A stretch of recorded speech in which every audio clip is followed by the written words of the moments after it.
વાઘોડિયામાં one વિભાગની મોટી કાર્યવાહી, ગેરકાયદેસર લીલા મહુડાના લાકડા સાથે ટેમ્પો ઝડપાયો।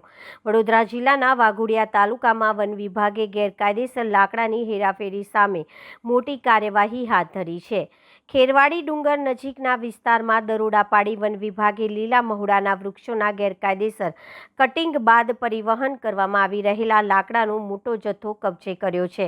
વન વિભાગને મળેલી બાતમીના આધારે ટીમ સ્થળ પર ઓચિંતી કાર્યવાહી કરી હતી। દરમિયાન GJ18U8690 નંબરનો ટેમ્પો રોકી તપાસ કરવામાં આવતા તેમાં ગેરકાયદેસર રીતે કાપવામાં આવેલા લીલા મહુડાના લાકડાનો જથ્થો મળી આવ્યો હતો। વન વિભાગે ટેમ્પો સહિત સમગ્ર મુદ્દામાલ કબજે કરીને કાયદેસરની કાર્યવાહી શરૂ કરી છે।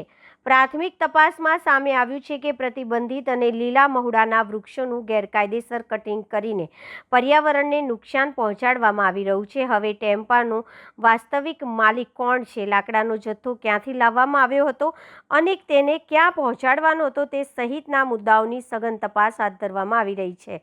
ઉલ્લેખનીય છે કે વાઘોડિયાના ડુંગરાળ વિસ્તારોમાં લાંબા સમયથી લાકડાની ચોરી અને ગેરકાયદેસર હેરાફેરી અંગે ફરિયાદો ઉઠતી રહી છે।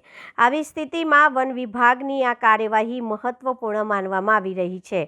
વન વિભાગના અધિકારીઓએ જણાવ્યું છે કે આ સમગ્ર કૌભાંડમાં સંડોવાયેલા તમામ વ્યક્તિઓની ઓળખ કરીને તેમની સામે વન અધિનિયમ અને અન્ય સંબંધિત કાયદો હેઠળ કડક કાર્યવાહી કરવામાં આવશે। આ કાર્યવાહી બાદ ગેરકાયદેસર લાકડાના ધંધા સાથે સંકળાયેલા તત્વોમાં ભારે ફફડાટ ફેલાયો હોવાનું સ્થાનિકોમાં ચર્ચાઈ રહ્યું છે।